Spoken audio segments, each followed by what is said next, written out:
What's up, world? Let me tell you about this beard growth oil I got from 12 tribes on Earth.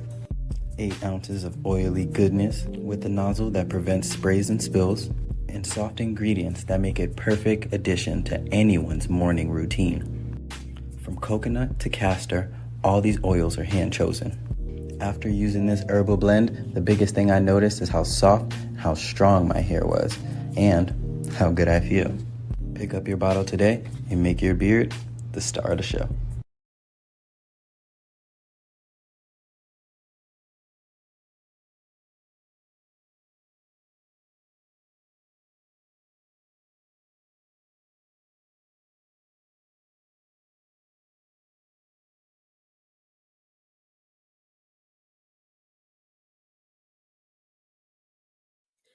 Do not buy 12 Tribes on Earth hair growth oil and hair magic elixir unless you want super healthy, gorgeous hair that grows. They have a whole line of amazing hair growth products, including hair growth leave-in conditioner spray, hair growth shampoo, hair growth spray, and hair growth butter. I'm starting to sense a theme here. They include quality natural ingredients. They smell amazing, and you can see the results for yourself. So if you're looking for healthy hair growth for your natural or relaxed hair, try 12 Tribes on Earth today.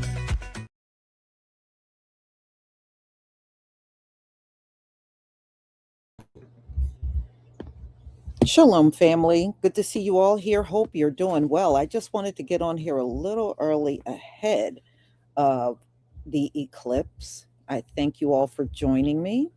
I'm sure more people will be coming.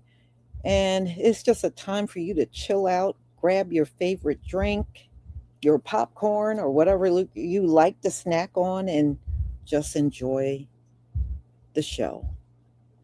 There is one thing I want to cue up and show you. Let's see. Are you aware that there was a planetary alignment this morning? So not only is there a solar eclipse, but there was a planetary alignment in the sky this morning. So, which is really interesting for both things to occur in the same day, a rare solar eclipse.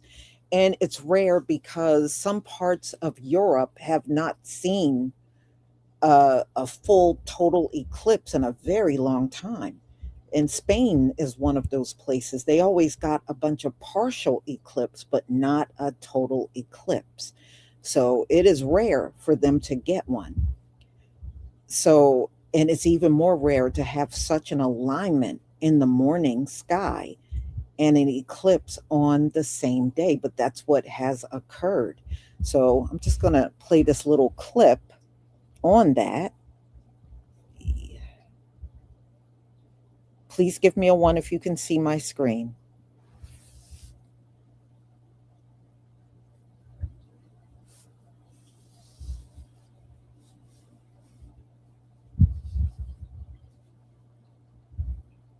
Thank you.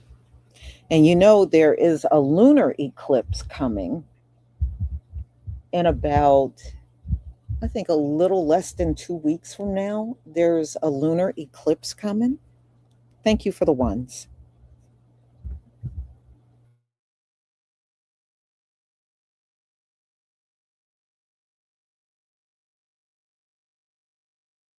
On the morning of August 12th, a rare parade of planets appears. Rising from the east are Jupiter and Mercury, and finally Neptune in the southwest, a spectacular sight.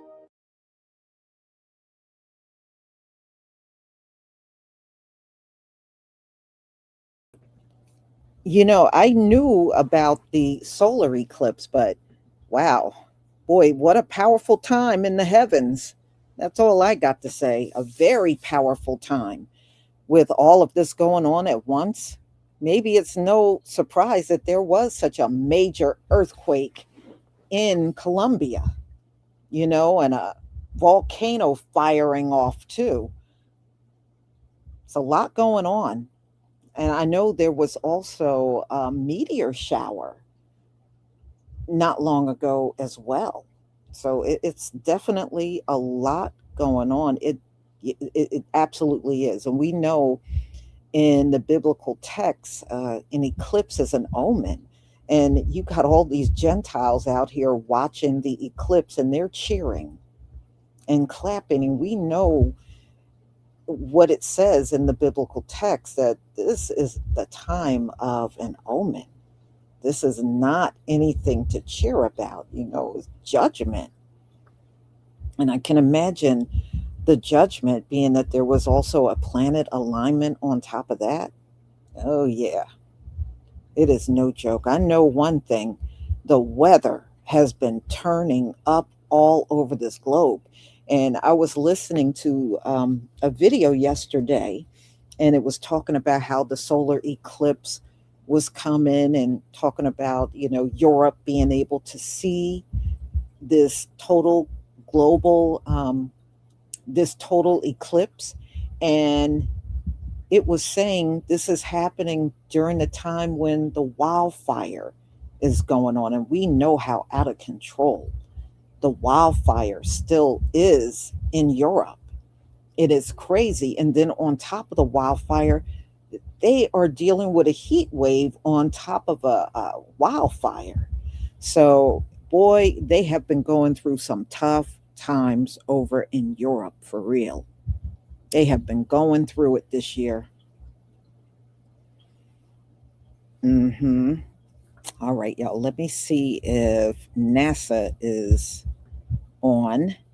Yep, they are. So let's get over there. You get this off the screen.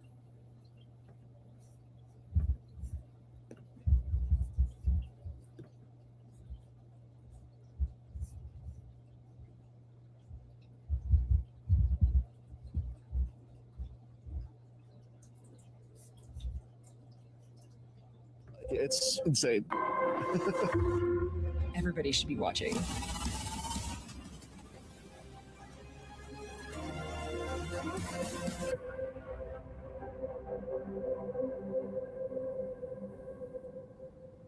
So I want to shout out NASA. Hello and welcome to Shout out NASA's to NASA. live coverage of the 2026 total solar eclipse. We're at NASA's Goddard Space Flight Center, and over the next hour or so, we'll be tracking the eclipse as it races across the North Atlantic and Europe. A total solar eclipse occurs when the moon moves between the sun and Earth and completely blocks the face of the sun, casting a temporary shadow on Earth. People located within the moon shadow, also known as the path of totality, will experience a total solar eclipse. The sky will darken briefly as if it were dawn or dusk. So weather permitting, people in the path of totality will see the corona, the sun's outer atmosphere, which is normally hidden by the bright face of the sun. Today's total solar eclipse will sweep across Greenland, Iceland, northern Russia, Spain, and a small corner of Portugal.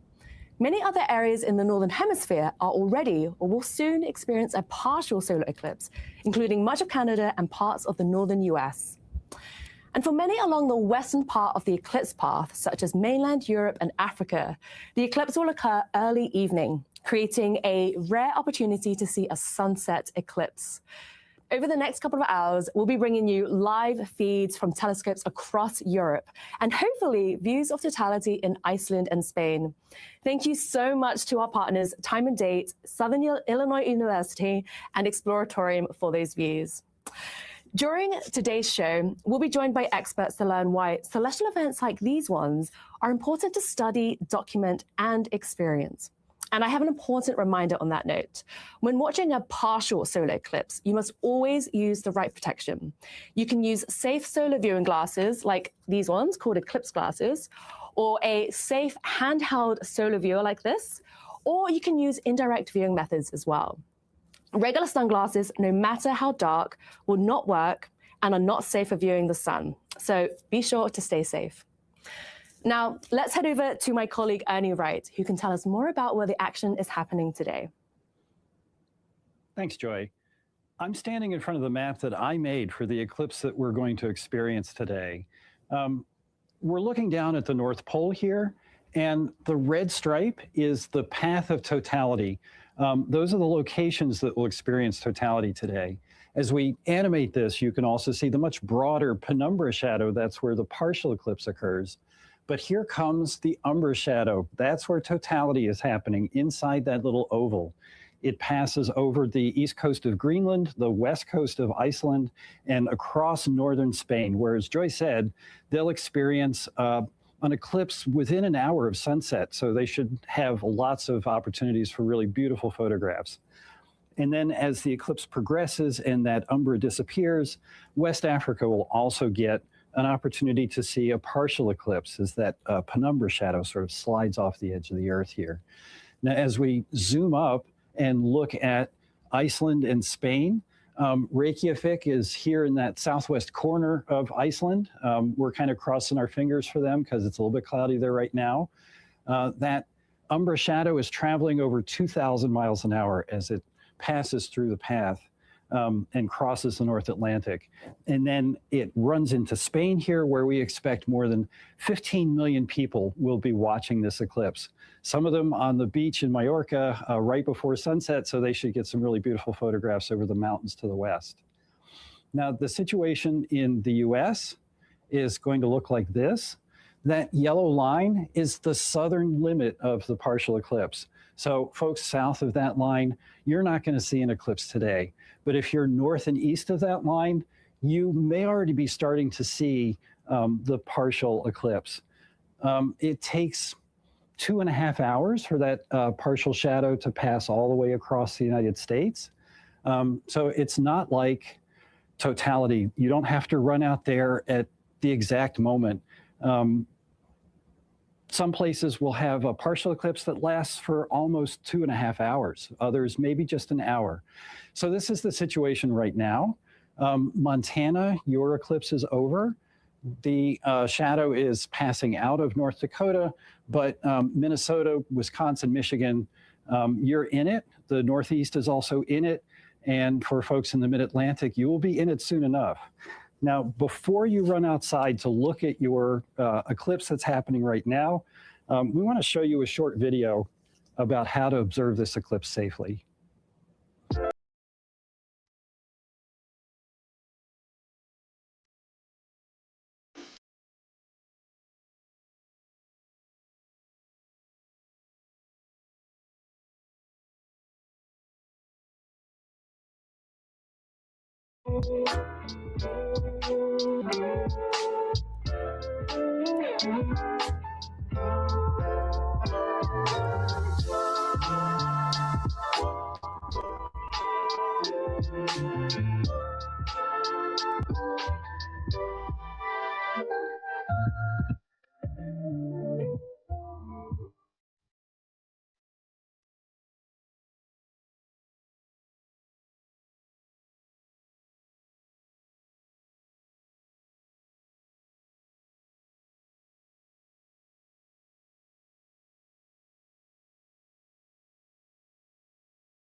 If you'd like to find and explore the animated eclipse maps yourself, like the ones Ernie was referencing, safety instructions, and much more about today's eclipse, head to science.nasa.gov/eclipses. So next, I'd like to introduce our first guest here in the studio. We have Dr. Kelly Corrick, who is one of NASA's heliophysicists, who studies the sun and its effects across the solar system. And she's also studied the sun's corona in great depth. Thank you so much for helping us kick off today's coverage. It's great to be here, Joy. So let's talk about why we don't always see eclipses on Earth. We've got this awesome model here called an ORI. So using this, can we talk about their orbits and why we don't see it every month? Yes, so here we have the sun, the moon, and the earth. And as we move, we can see that the moon is not exactly on the same line that we have with the sun. So the earth can view the sun pretty well, but when we get it to about here, we can see that sometimes, oh, maybe a little further, sometimes it lines up perfectly so that we're able to have that eclipse. And that's when we have that eclipse. So that 5 degrees off ends up not having eclipse every new moon. Okay. And so today's eclipse will travel across Europe for the first time since 1999. Yeah. Can you tell me, why does that region not experience eclipses as often? And what is it that makes this eclipse unique? Right. So this eclipse is unique because of the fact that it's near sunset. It's also the fact that Europe doesn't get as many, just simply as to the location, and any place on Earth, really, it's about 300 to 400 years between the time you get eclipses. So there's a lot of ocean on the Earth that it just doesn't go over land. Plus with the angle, it tends to move very quickly and pass in and out. So they don't get a lot of eclipses. And again, it's super special being near sunset. So being able to see a sun setting being eclipsed, it's going to be really awesome photos. Okay. And I've also heard of eclipse seasons. Can you talk a bit about that? Yeah, so an eclipse season, when an eclipse happens like this, that lineup means that you're going to see the solar eclipse, so either a partial, annular, or total, and then you're going to see a lunar eclipse about 2 weeks later. So in about 2 weeks, we'll be able to enjoy the orientation where the Earth is actually casting the shadow on the moon and having a lunar eclipse. So that's the eclipse season. Oh, fantastic. And I know Europe is going to have another eclipse happening in 2027, which seems to be a lucky few years for that region. Yeah, definitely lucky. And it's going to be a wonderful eclipse, and actually the longest eclipse of the century. So it's going to be 6 minutes and 28 seconds. So that's a very long one. Great for scientific investigation. Wow. And so eclipses can occur somewhere on Earth roughly every 18 months or so. Yes. So why is it that NASA continues to study solar eclipses? Because every eclipse is a little bit different. The sun changes as it rotates or changes its 11-year cycle. The Earth and the area of the Earth that it covers is different. So we make sure that we study it each time. Fantastic. Thank you so much, Kelly. Thank you, Jill. So throughout today's coverage, we'll be joined by other NASA experts like Dr. Kelly Corrick, who can answer any of your questions that you have about solar eclipses, the science we're doing, and all the other activities you're hearing about today. You can ask your questions in the chat on YouTube, Facebook, Twitch, and Instagram, or tag @NASA wherever you're watching. We also have questions we want to ask you today. So if you want to head over to NASA's Twitch or Instagram stories and take a look at the poll we've got for you, you can participate and answer those questions. And so before we go on, I just want to point out that you may have noticed a clock counting down in the upper left corner of today's show. We'll have 2 different countdown clocks displayed over the course of the next hour that will let you know how close we are to the first instances of totality in the telescope views we have in Iceland and Spain, respectively.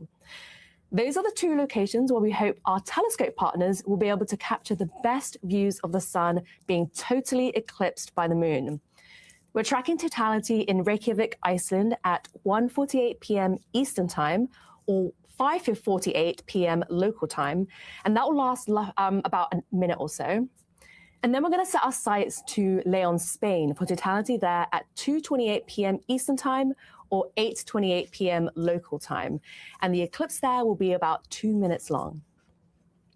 So there's a lot of science taking place during those fleeting moments of totality today in Iceland, and we have experiments on the ground and in the air. And in the view looking at right now, there's a camera that will be capturing the view of the sun's corona when it's time for totality. When totality hits in Iceland, the planes are going to be chasing the moon's shadow for as long as they can. They're going to be studying the sun's corona, where the skies will hopefully be clear up there. The plane took off from Keflavik Airport about an hour ago, and then we're going to be talking to the science team live from Iceland very shortly. Before we do that, let's learn more about what it's like to be a NASA pilot in those eclipse experiments. For most people, a total solar eclipse lasts just a few minutes. But NASA's pilots find a way to make it last longer by trying to outrun the moon's shadow with an airplane. The truth is it's actually chasing us. We get out in front of it and let it overtake us. Once we're in totality, then we'll advance the throttles to max and try and stay in totality for as long as we can. Making that happen takes extreme precision. Scientists calculate exactly where the airplane needs to be at each moment. We do a lot of missions where being in the right point in time and space are critical, and this is one of them. On Eclipse Day, the WB-57 aircraft climbs more than 50,000 feet into the stratosphere. That's above most of Earth's atmosphere, where clouds, dust, and water vapor could obscure the view. Viewing an eclipse from 50,000 feet provides a really clear shot of the sun. And that allows the scientists to have confidence that the data that they're seeing is from the sun rather than distortions from the atmosphere. When the moon's shadow arrives, it engulfs the aircraft. It's weird. Right where you're at, it's dark, but everywhere you see it's twilight, and the temperature in the cockpit drops, so it's very noticeable. As the eclipse unfolds, the pilot keeps the aircraft on course, while the sensor operator fine-tunes the cameras, capturing every second of data. You're very, very, very busy, and it's very high pressure because, of course, there's no do-overs. You only get one opportunity to get all these instruments trained on the right spot. For the aircraft crew, it's a chance to witness one of nature's most spectacular events while helping scientists better understand our sun. I'm sitting in the best seat in the house. It's pretty exciting.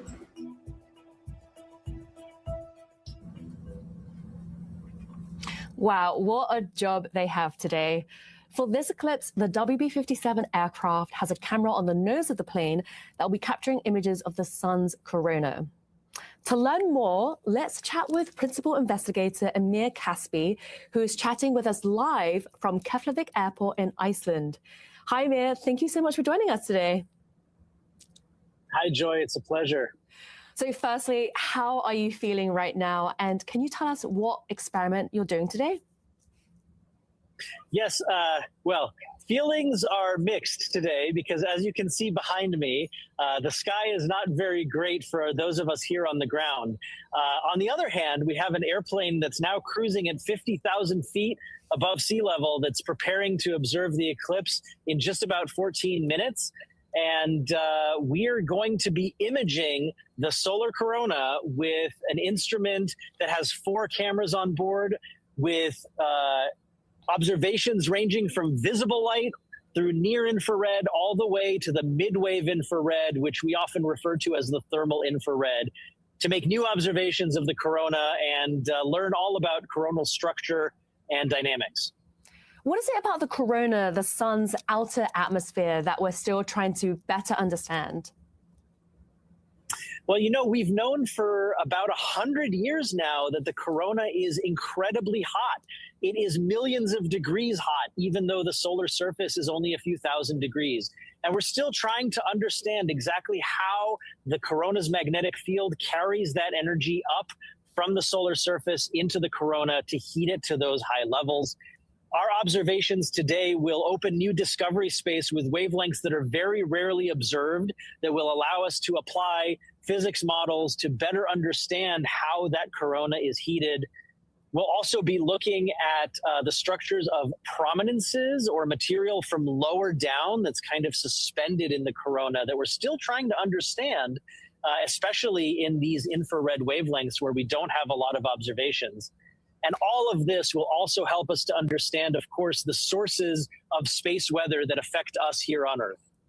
And so I know you flew this experiment and a similar one during the 2024 and 2017 total solar eclipses. What did you learn from those eclipses? And are you making any changes to your experiment for this eclipse?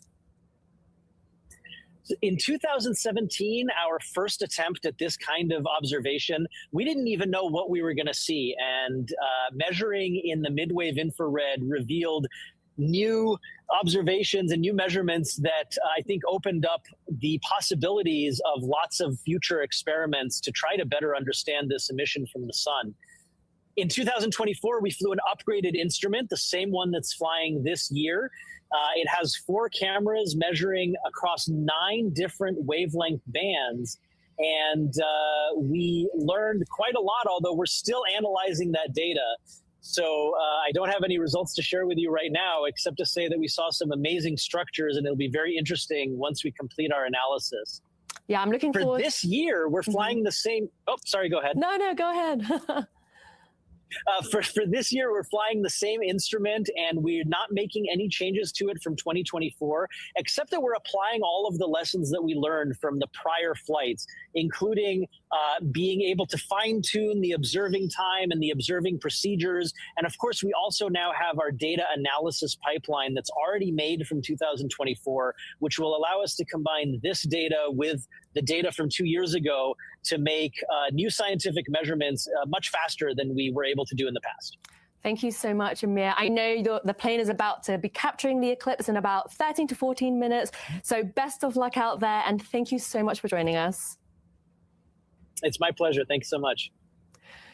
So let's take a look at the telescope views right now. The partial solar eclipse has just begun in Spain. You can see a little slither of the sun that's been cut off on the one of the sides. The moon has just started to move in front, and it'll take roughly an hour or so before it completely covers the bright disk of the sun. Thank you again to our partners for these beautiful telescope views of the solar eclipse. We're about 10 minutes away from totality in Reykjavík, Iceland. The telescope views there are cloudy at the moment, but what we're seeing in front of us are views from Spain, and hopefully the skies stay clear for Spain. And fingers crossed, that is what we want for a total solar eclipse, is clear skies. So before totality comes, we have a few minutes to show you different types of science NASA has been conducting in Iceland for years. Iceland is a great place for astronaut training due to its terrain. A few years ago, the Artemis II crew and the science team spent some time there to prepare for the Artemis II mission. Let's learn more.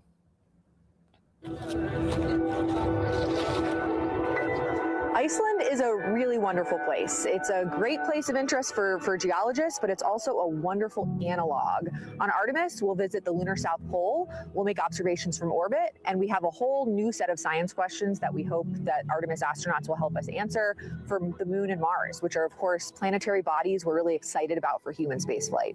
Specifically for the Moon, we have features here in Iceland that are geologically relevant to the Moon and also just have a sense of scale and a sense of identity that really mimic what we know the lunar surface looks like. There's a reason Apollo astronauts trained here, and there's a reason we're bringing Artemis crew here now. This is just a really wonderful place to learn about processes that shape the Moon and to really understand what it feels like and what it takes to actually navigate and do an EVA or a spacewalk on the lunar surface. In Iceland, we are doing field work. We're training crew members. This is a key location for training for Artemis crews. Here we see in real time volcanic features that were created not long ago. It's a real special place for doing training or geology. I'm here in Iceland training the Artemis II crew in geology. There's really transformational science that we can learn by getting boots back on the Moon, getting samples back, and being able to do field geology with trained astronauts on the surface, making observations that only they can make from that perspective. Everybody start to see maybe softball size, It's a fantastic place here in Iceland to be able to train geology. Also, navigation skills are another big component of what we're doing out here in a beautiful environment like this, out here camping in the highlands of Iceland.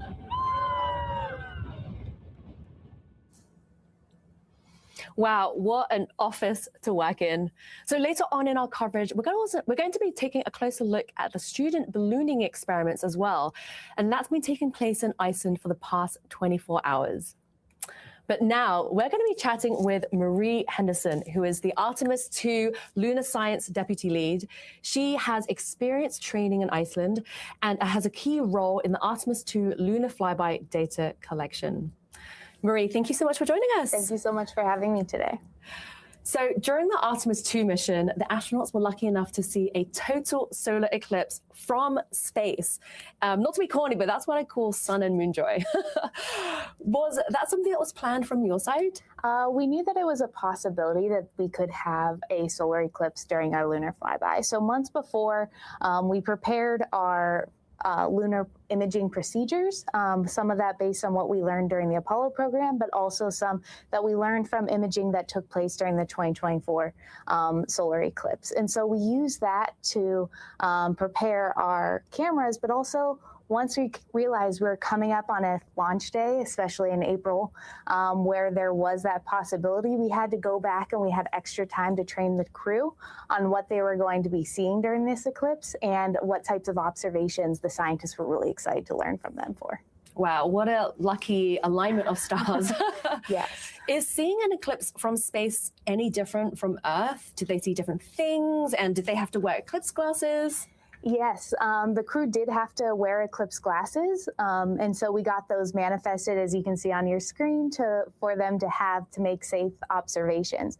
One of the large differences between what the crew saw as they went around the moon and from here on Earth is we looked at an eclipse through Earth's atmosphere, and so they didn't have to look through an atmosphere as they're going around the moon. So they're able to see the full extent of that corona, as well as the zodiacal light in the solar system. And how long was the eclipse up there? It's about 53 minutes long. So wow. They got a much longer chance to look at that eclipse. Wow, what an opportunity. What was the day like for you in the SUR? It was a very exciting day. This was not something that we really knew exactly how it would be. And so we had just had a beautiful lunar flyby of the illuminated portions of the moon, and then we turned to watch this eclipse. And the descriptions that we heard coming down saying that they were, this is sci-fi, and they couldn't even imagine, and this glow, we didn't see that in our coverage, but once those images started coming down that night, it was mind-blowing to see exactly what they're describing, and I wish I was there myself. Same. Well, that's incredible. So Artemis 2 has just launched, and so we have Artemis 3 to look forward to. Can you tell me how you're preparing for that mission? Yeah, so Artemis 3 is a different type of mission. We're not going to be going to the moon. We're actually going to be working in Earth orbit. And so this will give us an opportunity to test our human landing systems, which will be the spacecraft that we take down to the surface of the moon. And so we'll work to hopefully dock with one or both of the human landing systems. But we're also going to have an opportunity to do a lot of science at Earth, because this will be a new, unique viewing orientation as well. Wow, what an exciting few milestones to look forward to. Well, Marie, thank you so much for joining us today. Thank you so much for having me. So if you've just joined us, take a look at these maps that we're showing you right now that's showing the path of the moon's shadow. You can see that it's close to reaching Iceland. We're about 5 minutes away from totality in Reykjavík. And over in Spain, you can see that we have about 45 minutes left until totality reaches them. So these are views from Villabado in Spain that we're seeing right now. And if we switch back to the map, you'll see that the moon's shadow actually looks pretty slow as it's traveling across down towards Spain, but it's actually traveling at over 2,000 miles per hour. These maps were made by my colleague Annie Wright. He used various NASA satellite data to create super accurate maps for us. If you want to view and download them yourselves, you can visit science.nasa.gov/eclipses. So now let's welcome back NASA heliophysicist Dr. Kelly Corrick. Kelly, how are you feeling about today's eclipse? I'm excited for everyone. And I know those clouds are a little worrying in Iceland. That's one of the reasons we had the plane, but also joyful to see the balloons that are going to be launched, as well as seeing it in Spain. So really excited. Yes, and I'm sure the NASA pilots must be excited as well in the plane. Yes, exactly. It's a great view. It really is a great view from that. So here we're seeing a live view from the WB-57 aircraft sensor right now. They're moments away from seeing the moon's shadow hit Earth and also chasing the eclipse. And we haven't actually seen the view of the corona yet from the nose, but they will be capturing images once totality hits Iceland.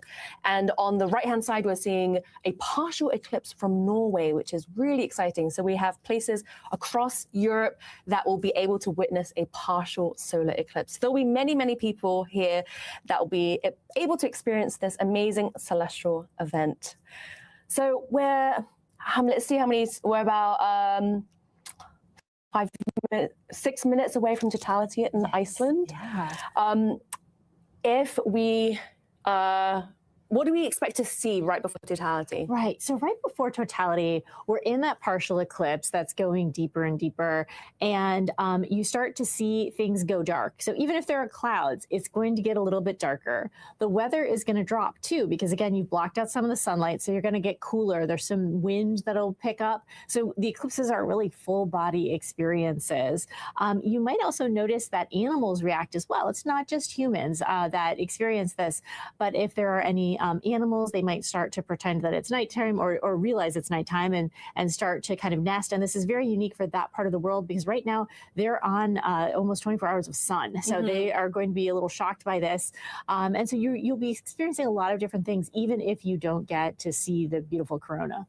Yeah, I'm thinking about everyone on the ground in Iceland right now. That they may be seeing clouds, but can you tell me, how does the climate shift when an eclipse happens? Because I've heard that the weather can change drastically. Definitely. So from personal experience, in 2017, I was in South Carolina and there were thunderstorms. And during totality, it parted just around the sun and was able to actually fully enjoy the eclipse and see my first total. That was my first total solar eclipse. So there is hope that the clouds are influenced by that change in day-night, that eclipse that's coming through. So we're hoping that some of the winds and some of that changes could change things for Iceland. Okay. So we're seeing right now on screen a live telescope view from Spain, and that's because the telescope views in Iceland are obscured by clouds. But as Kelly mentioned, I'm hoping that the clouds will part and the weather will change for them. Anything can happen at this point, right? Right, anything can happen. And also, we'll talk about it a little later, but the balloon experiments, they are testing the atmosphere. The atmosphere of the Earth is still being affected, even if there is cloud cover, and that helps us with predicting weather models. So it's not just about the coronal science, which is something that I'm very passionate about, but it is also about understanding our planet and how it interacts with the sun and the light that we're getting from it. And you see, we're starting to see something in the WB57. It's getting very close. They were sitting in there, so that's okay. Oh, wow. Okay, yeah. so everyone who's watching right now, the right-hand box, you will see the live views from the WB57 aircraft. That's where the NASA pilots are chasing the eclipse from the skies. So Kelly, can you tell me what are the benefits of observing the eclipse from up there? From observing up there at 50,000 feet, wow, okay, so look at these, these are great. 50,000 feet, you're able to get above all the clouds. So they're above all the clouds, and we're able to, again, allow it to overtake us, so they get a few more seconds of totality. You saw that beautiful pink filament on the sun. That is something that Amir talked about, is that filament, that in material that comes off the sun that can actually create space weather and affect our power grids here on Earth. It can affect our GPS. So if you ever use your maps to get anywhere, that's something that we need to understand to be able to predict. It also affects our astronauts, our dear astronauts, so making sure that they're okay. So those things are really important to study, and one of the reasons why we have the WB57. It's a little hard to see, but in the words on the right-hand side, you see that pink filament now on the WB57 feed, which is on the right-hand side. And so you can see it in the NVIS area, now kind of right in the center. You're seeing that prominence. And so this is amazing data. And it might not look as crisp as we're used to. We're used to 4K down here. But this is really data a scientist can love, because this is telling us very specifically about part of the data. So it's like taking only a little part of the TV stream in and really getting the information about the iron or the oxygen or the specific composition of what that's made of. And if we know what it's made of, we can do more science with it. So we're about like a minute and a half away from totality in Iceland. And so we have a minute and a half for the clouds to part. So the sun view that you're seeing here, that is not of Iceland, but that is of the partial eclipse in Spain. Iceland is still being covered with clouds, but totality will hit them in about just a minute or so. And luckily, our airplane, the WB-57 aircraft, they're going to be getting clear views of the eclipse from the skies. So we're going to be seeing what the camera on the nose of the plane will be seeing in roughly 1 minute, which is so exciting for them. So exciting, yes, definitely. And you are starting to see some of the what would be a diamond ring effect.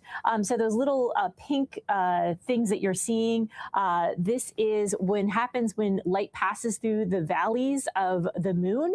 So you don't have a perfect circle in the moon. It has those craters, and there's that diamond ring effect. Oh, wow. So yeah, so just absolutely beautiful. And that's when you still should have your glasses on. And when that ends, that's when we're able to do it.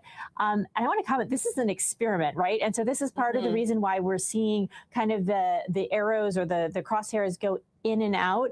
We are real time. This is real time live. Yeah. How science happens is that we are trying to make sure to make adjustments and make sure we're getting an image. Wow. Yeah. So we are 7 seconds down to totality in Iceland. This is really exciting. We're getting a shot of the ballooning experiment as well. This is the nationwide Eclipse ballooning project. They've been launching balloons for the past 24 hours leading up to this eclipse, which is so exciting. And I can see that they're getting really excited as well, despite the clouds, because they can actually still collect data even though they can't see the eclipse. Is that right? Exactly. They can still collect data. They are still experiencing a little bit of that darkness. It's obviously darker. See, it's definitely darker, even though you can't see the corona itself. And a little bit looks like sunset around the 360 degrees. And, you know, hopefully we'll see this in Spain where it'll be very vivid imagery there. Yeah, so it looks like totality has hit Iceland, which is so exciting. You can see that the ballooning team is engulfed by darkness here. So that is so exciting. I can see them smiling. Oh my goodness. So why do we see a 360-degree sunset during an eclipse? Because there is light on either side. It's just simply blocking out in that specific shadow. So it's like the sun has gone down just in that one location, but you know the rest of the earth is still illuminated. So you still have oh wow, that is images of the sky and the airplane. We are seeing the airplane. Wow, so we have experiments happening in the air and on the ground in Iceland, which is so exciting. Definitely. Wow. So, and then what we're seeing now is the partial eclipse happening in Norway. They will just be experiencing a partial, but in Iceland, they are experiencing totality right now. We have experiments, balloons capturing data in the skies, and also a plane capturing data in the skies as well. Yes, we do. And it's really interesting looking at the sun. There are some features, those lines that you see, the dark lines, those are magnetic features. And those, again, are the exciting things we want to know about for space weather. And so to better understand that. So the sun has given us some very interesting things to look at, and those experiments will really, really help us.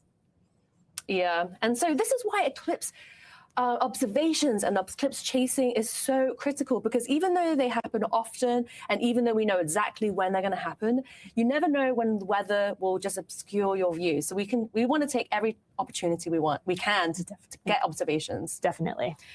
So, okay, so if you were in Iceland and you were either seeing clouds or you were able to see the eclipse, please share your experience with us. We want to know what you experienced on the ground. Please tag @NASA wherever you're watching. So we have a lot of questions coming in here from social media. So Kelly, shall we dig into those questions? Yes, let's dig in. All righty. So we have Bo on Facebook, and they ask, are we really going to lose gravity during the eclipse? No. We are not. Okay. Gravity, really, the stuff that sticks us to the Earth's mass has not changed because of this eclipse. And so we're going to stay grounded on this Earth. Okay, noted. Gravity will not change. Okay, so we have another question from X, and they ask, how much can we actually learn about the sun during just a few minutes of totality compared to years of normal observations? It's really about having all of the observations, right? We definitely need that totality because the moon just happens to fit so perfectly over the surface of the sun that we can see from that surface outward for that space weather, whereas some of our instruments aren't quite that close in. So we need to knit them together and use both the couple of minutes from the eclipse as well as the years of observations from our NASA satellites. Okay, well, I'm glad that we have both ways of getting observations. Exactly. So we have another question here from Elinu on YouTube, and they ask, why does the weather change in a solar eclipse? That's a good question. And I think that's something still trying to be understood. But if you imagine you've stopped heating something up temporarily, so things sink, right? When things get cold, they tend to sink. And so the air is moving and there starts to create winds. And when you create winds, you start to cool things down. So the weather changes due to just turning on and off the light alone, because the sun is so important to us in actually regulating our weather. Wow.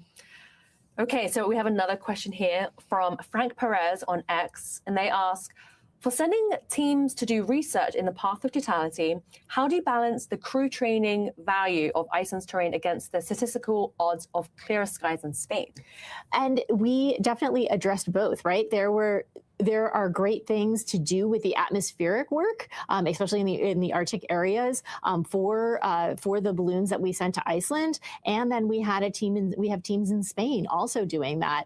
So it was a balanced portfolio. We made sure that we had both types of experiments available. Okay. Thank you so much. So keep your questions coming in. We'll be answering more later on in the show. And so earlier, I also mentioned that we had questions for you, the viewers, as well. You can head over to NASA's Twitch and Instagram to weigh in on a couple of those. So here are some of these questions that we posed to you. So Kelly, let's see what those questions are. Definitely. So if you had to pick where you'd watch the eclipse from out of these special locations listed, I'm going to ask you this, Kelly. Which ones would you choose? So we have the International Space Station, a high altitude plane, an observatory telescope room, and a NASA chase jet. It would be a tough choice between International Space Station or high altitude plane. They've got such a huge overview. It's great. Yeah, I think I would choose the same too. Yeah. So thank you to everyone who has participated so far. We're going to check back into those results a little bit later on. So next, let's head back to the ground in Iceland. We have another NASA-funded experiment there involving balloons. Students that are part of the nationwide Eclipse ballooning project. They've been launching balloons continuously throughout the eclipse, and we're going to be chatting with them live from Iceland shortly. But first, let's learn more about their Eclipse project.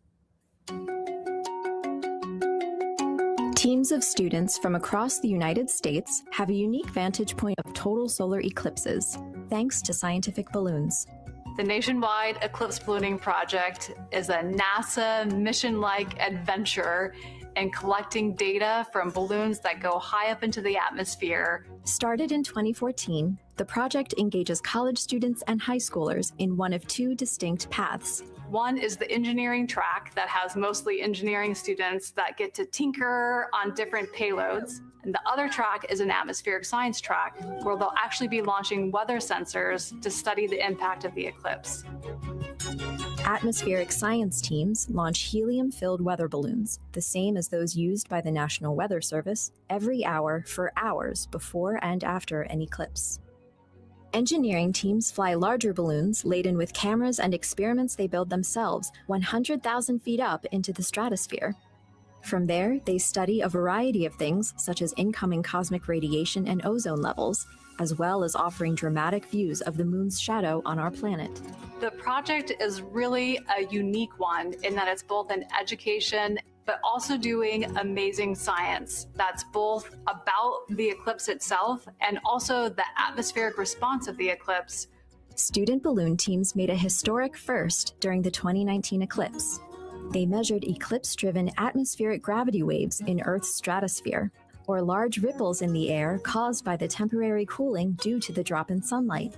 What excites me the most about this project is thinking about the experiences that the students have that they'll remember forever.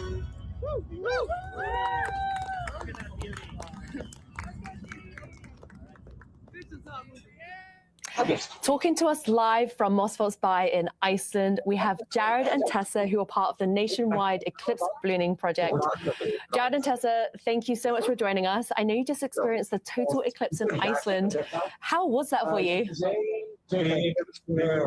It was awesome. I mean, it's definitely cloudy here, which is a shame, but we saw the lights dim. It was almost as if you were indoors and it was just, you were dimming the lights. It was almost instant, which is, I've never been in the path of totality before, so I've never seen anything like that. So it was really amazing. Yeah, the wind totally stopped. It was windy and then it just stopped. We had birds flying over us all day and then they just disappeared. So it was a little eerie, kind of creepy. Wow, that's amazing. I'm so glad that you could experience that, even though, you had cloudy skies. So tell me more about what you've been doing. I see you've got balloons launching in the background. What are you measuring with the balloons in Iceland? So we have some balloons that are measuring a lot of different things like temperature, pressure, humidity, wind direction, and speed. And this is supposed to gather the atmospheric changes during the eclipse. So normally during the day, air rises until it hits less dense air, and this is called the boundary layer. But during nighttime, when the sun is down, this air stops, and it's called boundary layer collapse. So that's exactly the same thing that happens during the eclipse. And we're using these radiosondes to measure the atmospheric changes, the boundary layer collapse, and then the recovery. And we're in Iceland not just because it's in the path of totality, but also its northern latitude and its shorter nights make a completely different boundary layer. So it's been a really cool opportunity to be able to study that under the eclipse, under this unique conditions. So you're both college students right now. How long have you been part of the project, and what made you want to join the project? Yeah, so we started this project at the beginning of June. So we've been working with our teams, respective teams, Tessa at the University of Kentucky, and then my team made up of students from across Idaho. And we've been meeting once a week, doing balloon launches, preparing, and really what got me into it was my ballooning club that we have at the University of Idaho, and we all just, we love the science, we love the teamwork, the team building, and so it's been a lot of fun. That's great. And so do you have any tips for students who are thinking about joining?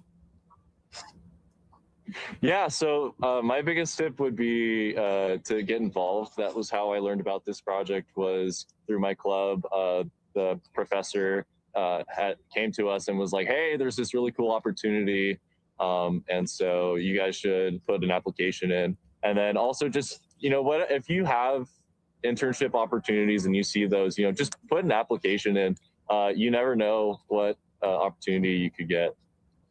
And then also I would say, if you have a class that you're really interested in, just talk to the professor, see if they need any help on the research, because it really gives you a good opportunity to apply your classroom knowledge to real life scenarios, which you don't usually get in the classroom.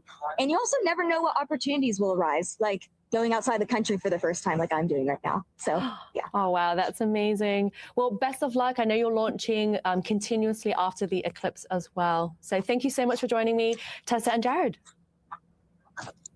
All right, thank you. So the nationwide Eclipse ballooning project are also launching balloons in Spain as well as Iceland, and I can't wait to see their observations.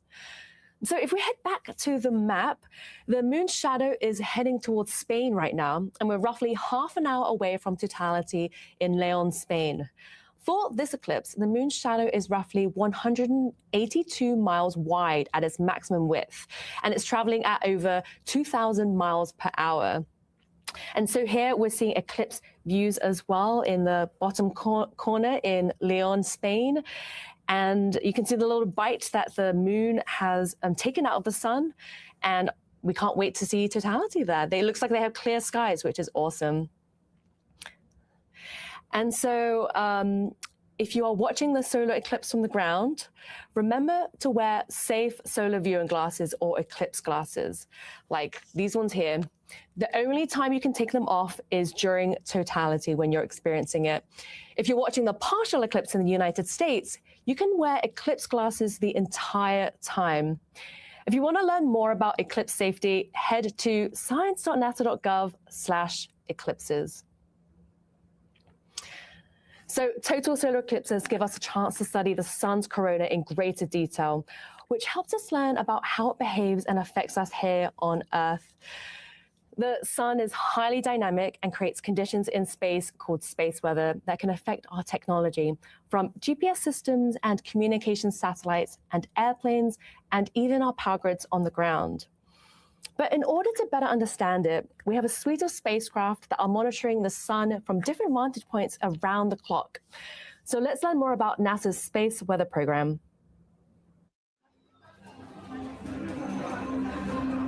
Across our planet, billions of people depend on the invisible networks that connect us to space. Every day, those networks are at the mercy of our temperamental sun and the space weather that it unleashes across our solar system. That's why NASA's Space Weather Program tracks solar storms from the moment they erupt, modeling their paths, anticipating their impacts, and leading the research that the world's industries rely on. NASA's space weather research and modeling is driven by the needs of society and enables critical decision-making that equips pilots to reroute around high radiation areas, farmers to adjust GPS-based precision planting and harvesting plans, and power grid operators to mitigate the impacts of potential surges. For those exploring other worlds, NASA provides 24/7 space weather monitoring for Artemis crews at the Moon and future Mars astronauts who may be exposed to dangerous levels of radiation during solar storms. Whether you're a pilot or a passenger, a farmer or a consumer, a power grid operator or energy customer, a satellite controller or GPS user, space weather impacts us all.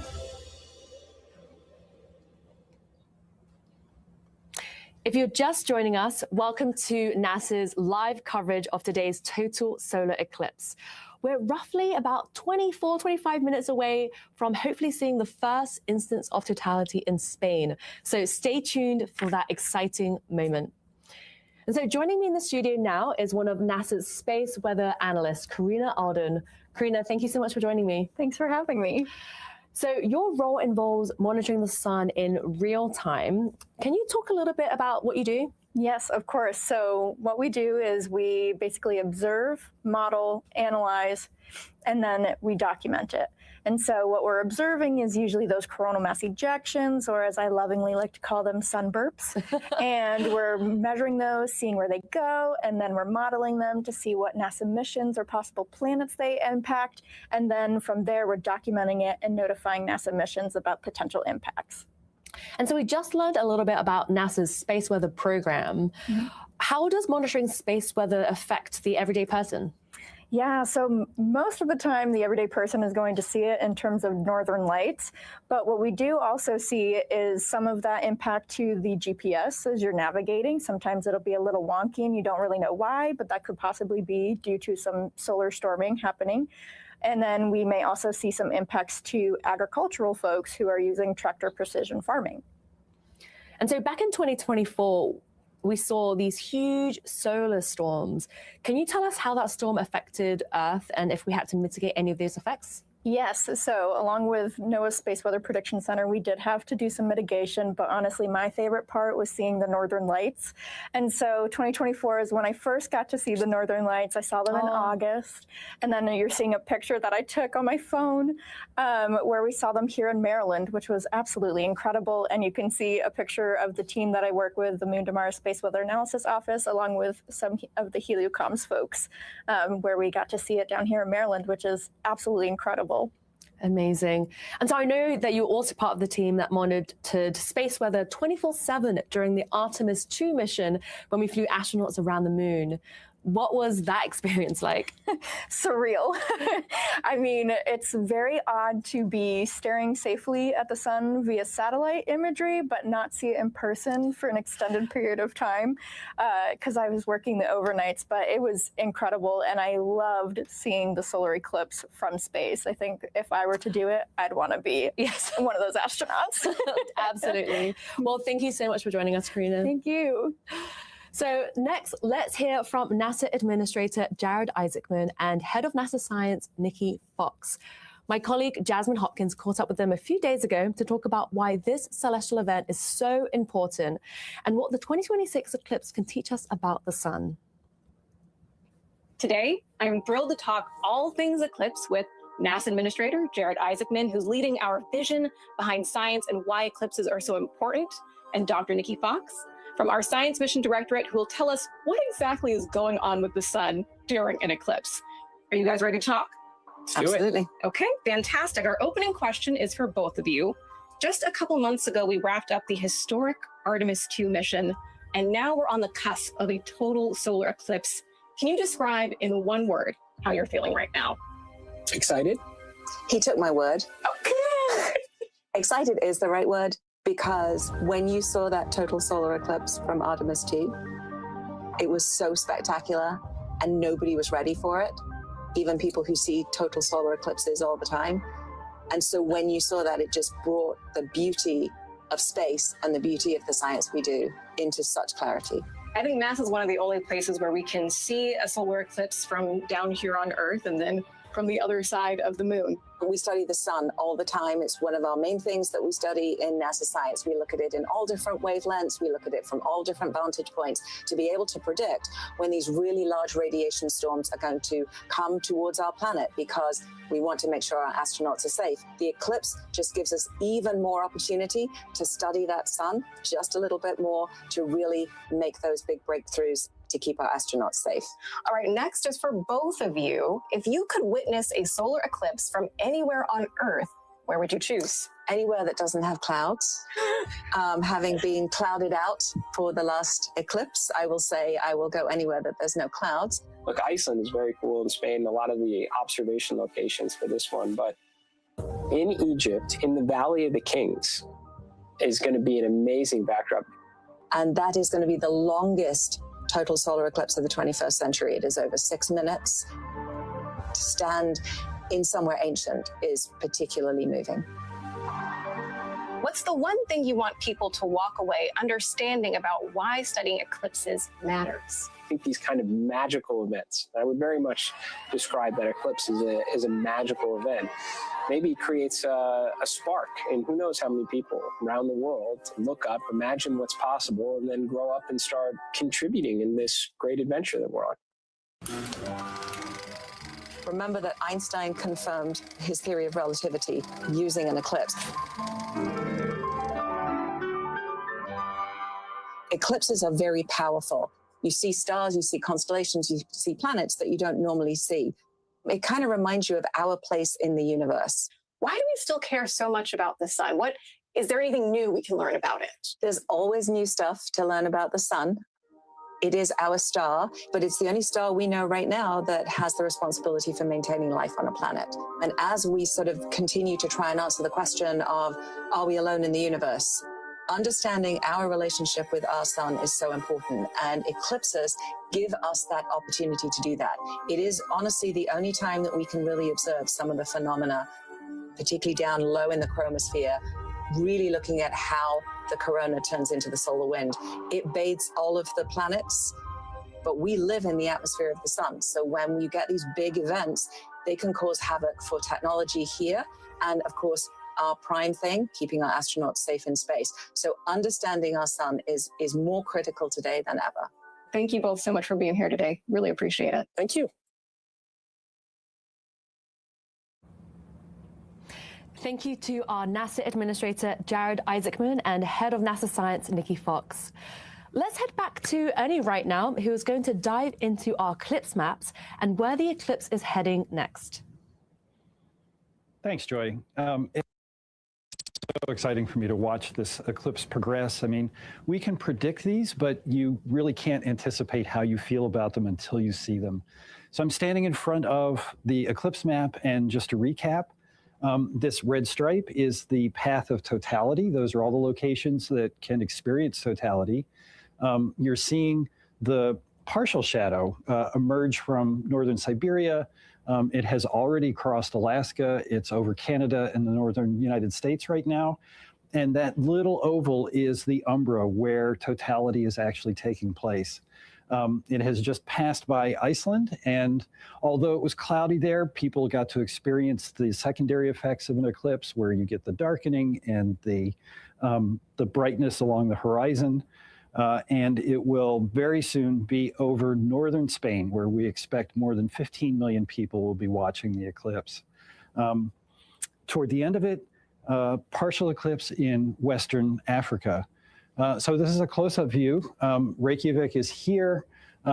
They unfortunately had clouds, but the WB-57 was flying just above that. And they were there because that's kind of the spot that if you're on the center line, you get the longest eclipse of 2 minutes, 18 seconds today.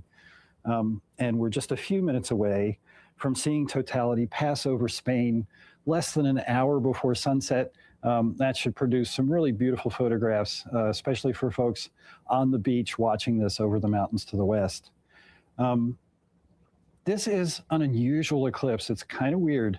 And one reason for that is where the total eclipse starts.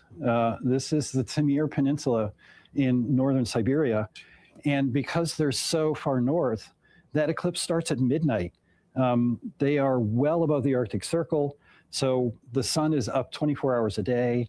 And then the other kind of odd thing about it is this north-south path. Most eclipse paths, most totality paths are west to east. But this one, because it's so close to the pole and because of the orientation of the Earth and the fact that it's a descending node eclipse, it's starting in the north and going to the south and then suddenly making this left turn into Spain. So we're looking forward to seeing that total eclipse in Spain where the weather looks great. Back to you, Joy. Thank you so much, Ernie. So we're about 15 minutes away from totality in Spain. The view we're seeing here is from Leon, Spain. And I want to say thank you again to our partners, Time and Date, Southern Illinois University, and Exploratorium for providing these stunning telescope views of the solar eclipse. This is really, really exciting. They have 15 minutes left until the sun is completely obscured. Luckily, Earth is not the only place you can experience a total solar eclipse. Our astronauts on the International Space Station have witnessed several solar eclipses from this very unique vantage point. So let's learn more from my colleague, Abby Unterante, who caught up with the astronauts on the space station a few days ago. Well, hi, Jessica and Anil. It is so great to talk with you. From the International Space Station, you see Earth and the solar system from a unique perspective every single day. Thank you so much for joining this long-distance call to talk about this moment. We're so happy to share this with you. We study the sun and its influence on Earth and throughout the solar system through a field called heliophysics. What is the benefit of studying the sun from up there in low Earth orbit? One of the big things is that there is a lot of particles that are around Earth, and those particles can be affected by coronal mass ejections. And those ejections can energize the particles and affect things that are in space. And the things that we care about in space are satellites. And those satellites give us communication. They give us internet. And so there's even a future where we have data centers in space and we're using the sun's energy to power things like artificial intelligence and things like that. And so we need to understand how that's going to be affected by the sun. If you could pick anyone, who would you want to watch an eclipse with? And would you rather watch it from Earth or from space? This one for me just reminds me of one of my mentors from graduate school, Jerry Koyman, and he and his wife, they are eclipse chasers. So I think if I could share it with one very special person, somebody that played such a role in inspiring me and helping fuel my scientific curiosity and helping me be a successful scientist, it would be to watch that with Jerry, and it would be to watch it from up here because I know he has never seen one from the International Space Station. I was going to say something similar. I would love to watch it with my kids because it was such a unique experience for me. When it happened, the animals, the birds got quiet, it got dark, it almost felt cooler, and I think they would really love it. And Bill, I know you just arrived. Is there anything that you've seen out of the cupola or the wharf that surprised you since you've arrived? Here's the most surprising thing. On the launch, you have a chance to look out of the window of the spacecraft as it's docking with space station. And when I looked out the right window, I saw this bright, shining thing, the International Space Station. I knew it should be there in space, and we were tracking it, and a lot of people did all the math and engineering to get us there. But it just was something that was just hard to comprehend at the same time and utterly beautiful. It's this merger between art and science. The best part about that moment was we were all inside the space station, very anxiously awaiting Anil and Piotr and Anya's arrival, and we could hear the communications coming from the Soyuz. The Soyuz was, of course, talking to the ground. All of a sudden, we heard Anil's voice, and he said, I see it. I see the space station. It just made everybody smile and made everybody so happy because we remembered that moment for ourselves when you see it for the first time, and it doesn't even look real. It looks like a little computer animation or something, and it's so small, and then it just gets bigger and bigger and bigger, and then suddenly it becomes your new home.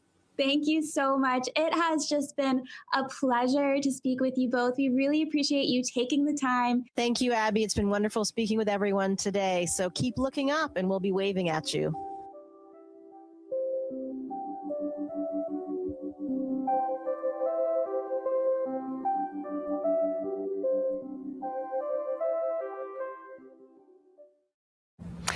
So at last report from Mission Control, Jessica and Neil and the rest of the crew had their eclipse glasses on standby, just in case the space station path brought them any unexpected views.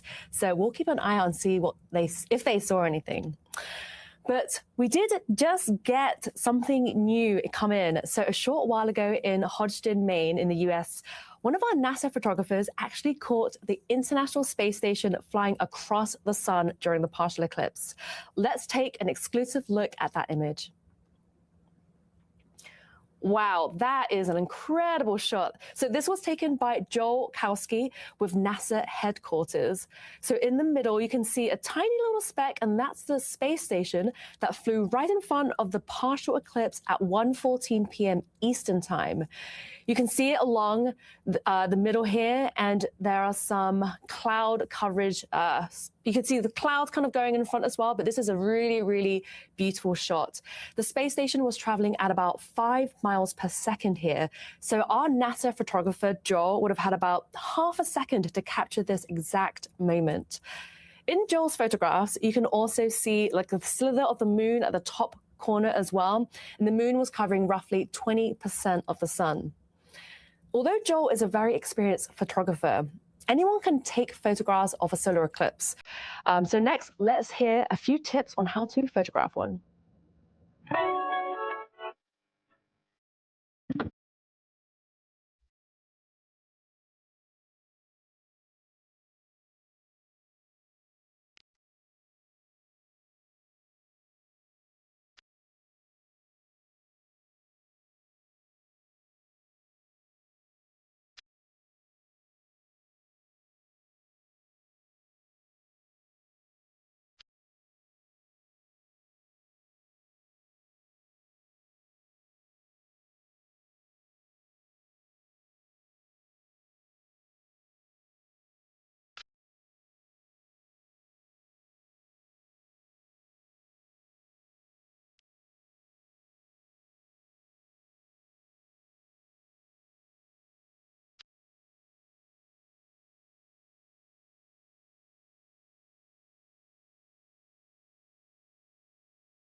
Sometime after the show, NASA will also be releasing exclusive eclipse images from Spain as well.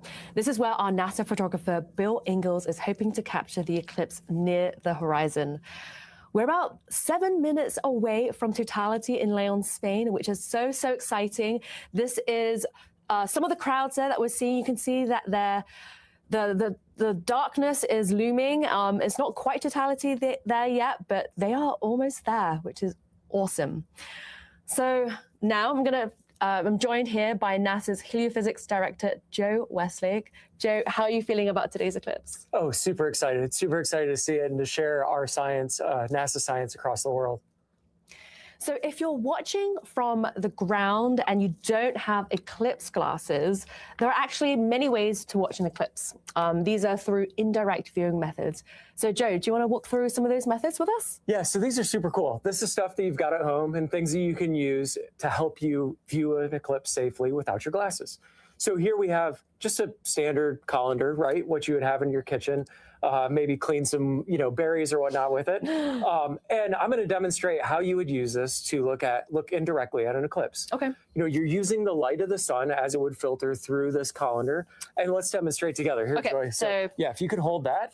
Um, So do you need a piece of paper? You don't need a piece of paper. Okay. You can just have it on the ground, something light that you could see. Okay. I've got a flashlight that's sort of demonstrating what an eclipse would look like. It's got a little piece of foam there that'll show. So let's shine our light. Let's do our sun and then show it as it would hit the this colander. And what you can see there is these nice little crescent moon shapes, which are showing the eclipse on our example paper here. So that would usually be a bunch of circles, like if you took this out during regular daylight. Here in the US, you would see just a little sliver gone. Over in Spain, of course, they would see these beautiful little crescent moon shapes. So you don't want to be looking through the colander, but you want the sun to be shining through it. Absolutely. Okay. Right. Gotcha. You want to use this as your light filter for you. And the cool thing is you can use this, but you don't have to use this. There's lots of other possibilities. So you can actually take your hands, right? Like this. Okay. Spread your fingers out. Yeah. Hold them over top of each other. Like, and you yeah. make little pinholes yourself when you do that. Okay. Right? And when you do that, you can actually see through and be able to see the eclipse in the same way, right? So that's a cool way to do it. And then on top of that, let's say you're taking a walk in the woods. Well, the leaves of the trees actually make these kind of pinholes all over for you as well. When they do that, you get this beautiful, constant crescent moons and everything everywhere. One of my favorite ways to see an eclipse. Thank you so much, Joe. And so today's eclipse, August 12th, also lands on another special day. So on this day in 2018, NASA's Parker Solar Probe launched into space to study the sun's corona up close.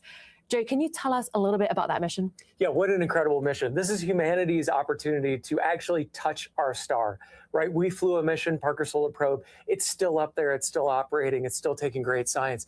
But it's flying within the corona, within what you see in the total solar eclipse, and taking direct measurements of that corona to help us understand how our sun works. Amazing. So we have a lot of questions coming in from social media, and we have time for just one, Joe. Great. So let's dig in. Kyle asks, it seems to be that there are a lot more solar eclipses happening the past few years. Did something change? Nothing changed. The geometry of the sun, the moon, the earth is the same. But one of the cool things about our technological society today is you get to see many more of these things, whether it be because of social media, because of, people have access to cell phones, or just the accessibility of travel and being able to go to these different places. I'm personally really glad that people are hearing more and more about eclipses because it brings the greatness of NASA science home to all of you. Thank you so much, Joe, for doing this demonstration and for being with us here today. Thank you so much, Joy. So now let's head back to the eclipse map where we're going to see the eclipse in real time. So as you can see in the bottom part of this video, the moon's shadow is just about to reach Spain. We're about 3 minutes out from totality hitting Spain. Leon, Spain is going to be experiencing totality, and it will be getting about 1 minute and about 44 seconds of totality, which is so exciting. The path is going to be hitting several other towns as well, such as Mallorca and Villalobado. And the view that we're seeing right now is of Leon, Spain. And even though totality hasn't occurred yet, you can see a tiny little filament, or prominence, sorry, on the one side. Okay, so remember to be safe when watching a solar eclipse. You have to be wearing safe solar viewing glasses or use an indirect viewing method when viewing when the moon hasn't completely covered the sun yet. You can only look at a total solar eclipse during totality when the moon is completely blocking the sun. So back in the studio, we have Kelly with us again. Kelly, what is it that makes this eclipse in Europe so special? It really is so special because, again, this is almost at sunset. So we're experiencing something that's a little bit different, having it so low on the horizon. And look at those images there. You're seeing that darkness already coming in, those kind of sepia tones instead of the normal bright light or even the normal types of sunsets. Wow, so we are 2 minutes away from totality in Spain. You can see the crowds in the bottom corner there, and this is the sun's view. Oh my goodness, so 2 minutes until totality, and we have a slither of the sun left. This is just amazing. Yes, it's so beautiful. And like you're saying, there is that prominence there that we already see. So these are things that are very interesting and, again, can erupt in the space weather that we were talking about earlier. So this is a great view. And And even with this, it's not complete darkness. That little bit of sun still lights it up so that we can see the crowd. Wow. So we're about a minute and a half away. What should people expect to see moments before totality hits? So what they should see is what we call the diamond ring effects, or the Bailey's beads. So these will be really bright lights, and it's from the last bits of sun coming through the moon's valleys. So that will come through, and we'll see that. And you still need your eclipse glasses or an indirect viewing method at that point in time. But then once that's done and you're in the path of totality, it's time to remove those glasses and see the corona with your own eyes. Wow. And if you're on the ground, what other sensations will you be feeling? It will definitely be getting colder. There might be a wind. You could, again, change in animal behavior, any wildlife that's around you. And really the sense of awe, as well as the 360-degree sunset all around the horizon. So just a few things to look for. Wow, this is a stunning, stunning view. We have just a slither left, and this is the moon covering the sun's disk. And when totality occurs, that slither will disappear. We're about 30 seconds away now from totality in Spain. If you're on the ground and you have clear skies, we are so, so happy for you. Yes, definitely. Wow. It's just beautiful. And again, probably feeling so much excitement. And sometimes you even feel a little fear. Like I think was mentioned earlier, they felt it was eerie almost. It's an eerie light. It's not something that we're used to in a human experience. But here it goes. We're getting close to those Bailey's beads, or the diamond ring effect. So those should be coming very shortly. Wow.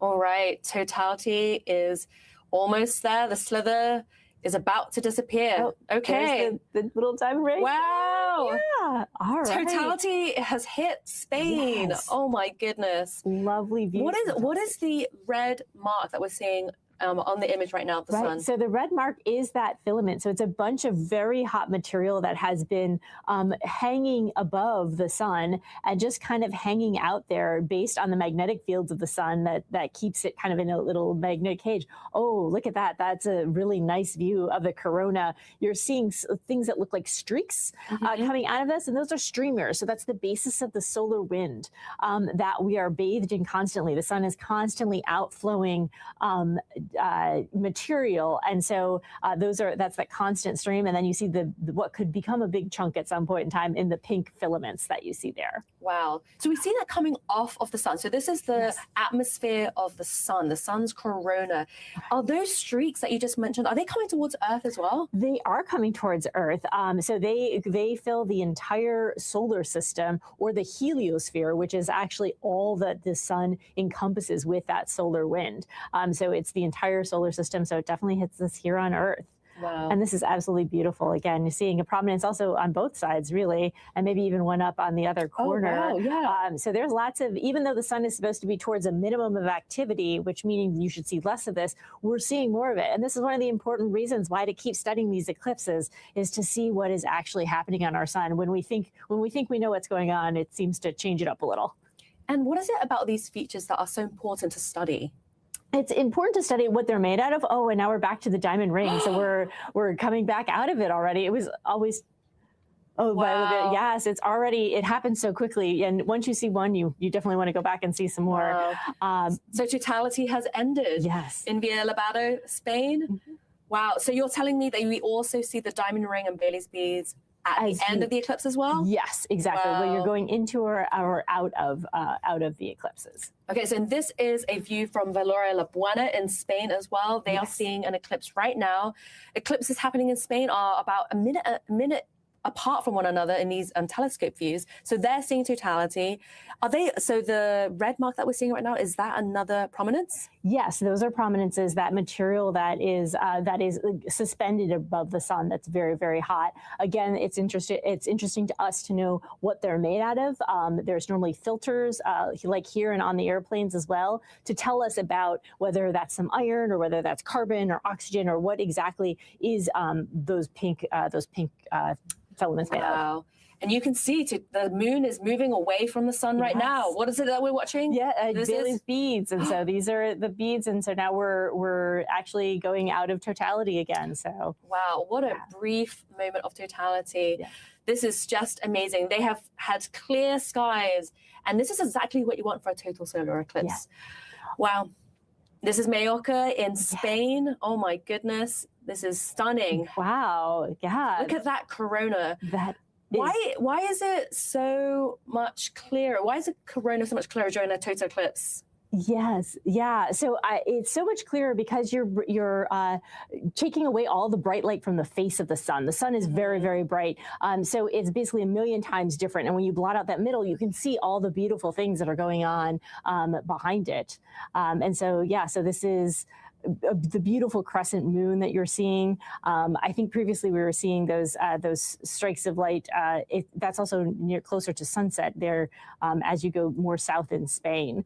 And already the light's returning, and they seem to be very excited in the crowd there. Yeah. It's such a great feeling to experience those eclipses, even though they were so short. Wow. And experiencing a total solar eclipse, that is completely different to a partial eclipse. It really is. And it took me, even as a whole heliophysicist, it took me a while for them to convince me that I should do it. And once I saw my first in 2017, I've seen multiple since, because it is a full body experience. It is very different than seeing just one bite out of the moon. The whole body experience and just the joy and awe and kind of your place in the world is so important to experience. Absolutely. I'm for sure now an eclipse chaser.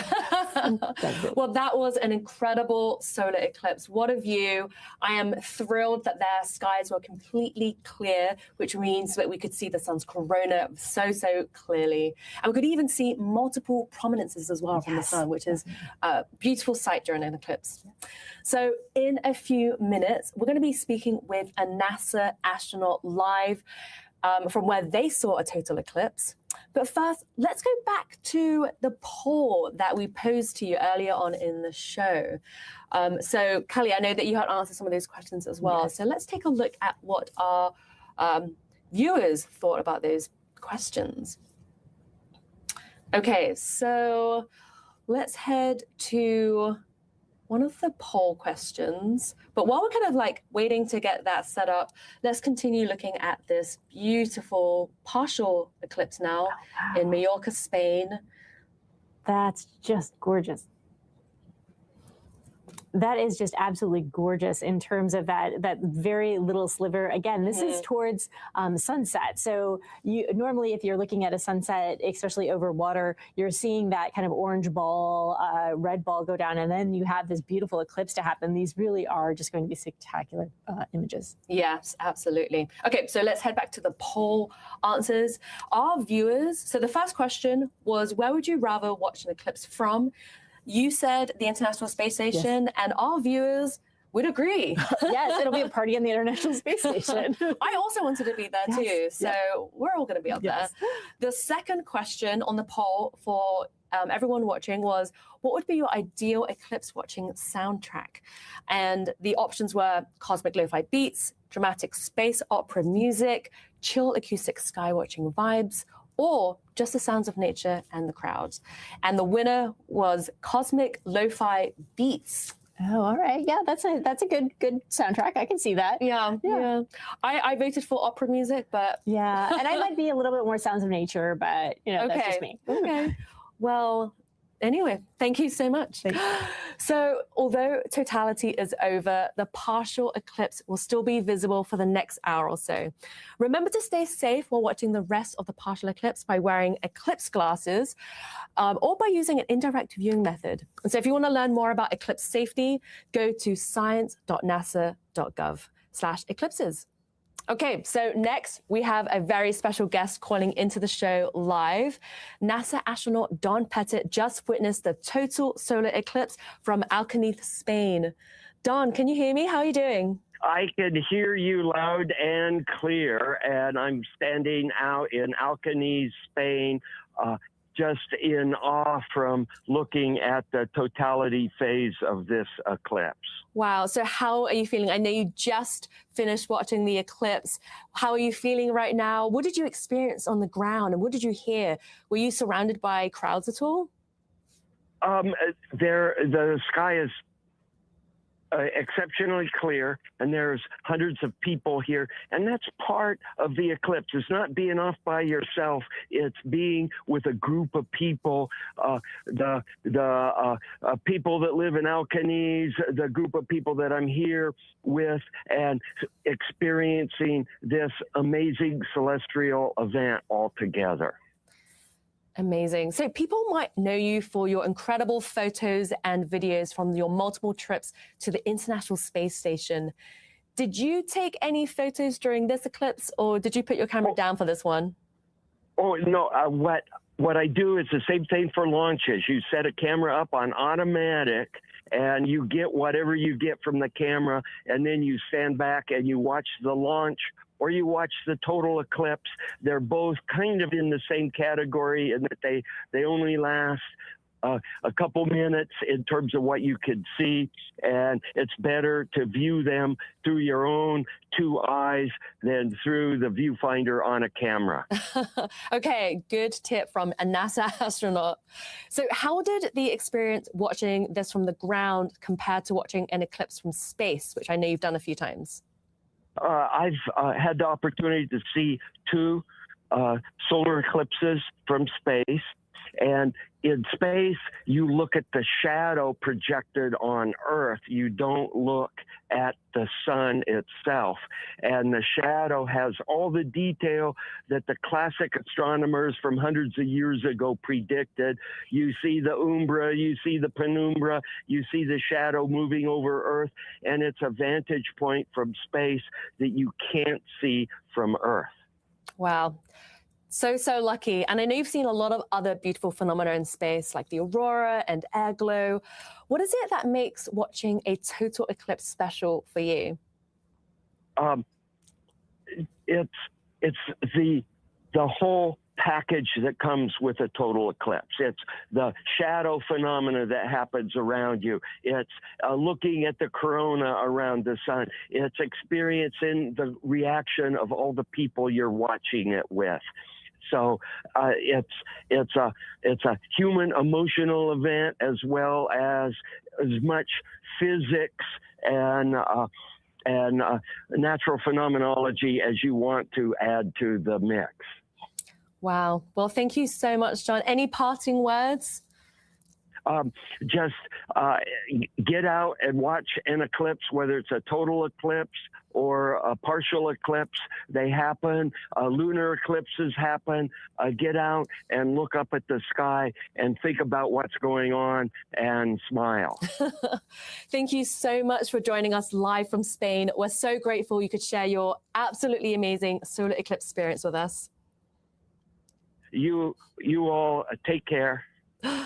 Wow, Kelly, it's amazing to hear someone as passionate and knowledgeable as John.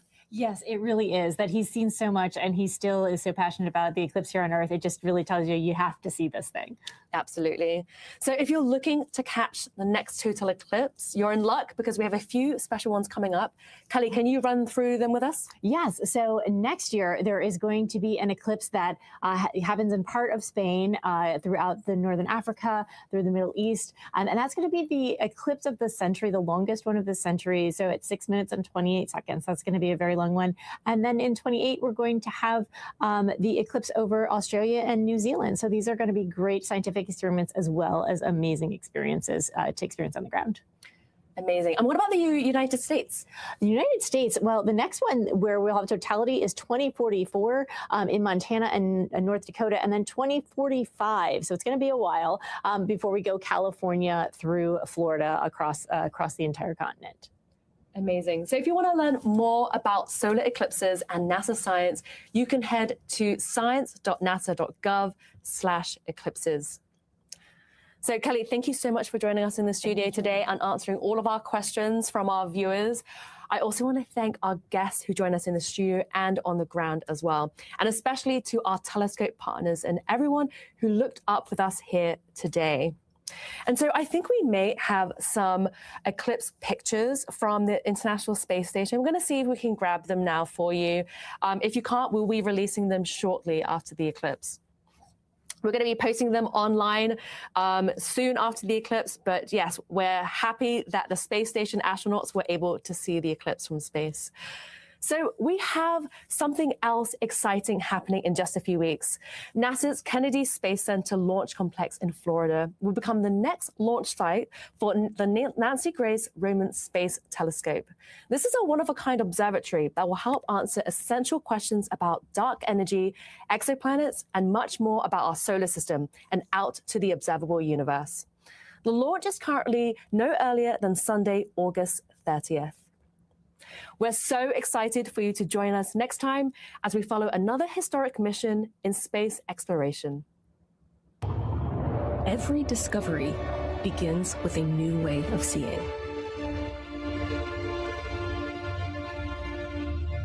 NASA's Nancy Grace Roman Space Telescope will reveal the universe on an unprecedented scale.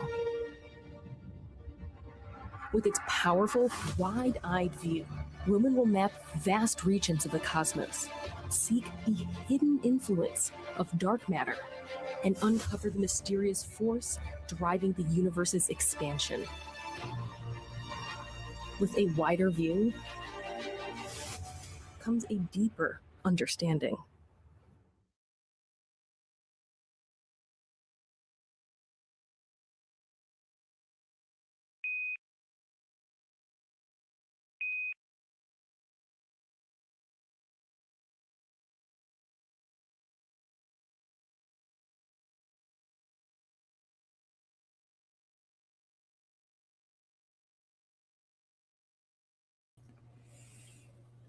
All right, y'all, I guess that's the end. So, when they do the lunar eclipse, we'll come back and watch that in about 2 weeks. So for us, we'll be able to see it, but I think it is a partial lunar eclipse for us. But in other parts of the world, they'll be able to see the whole thing.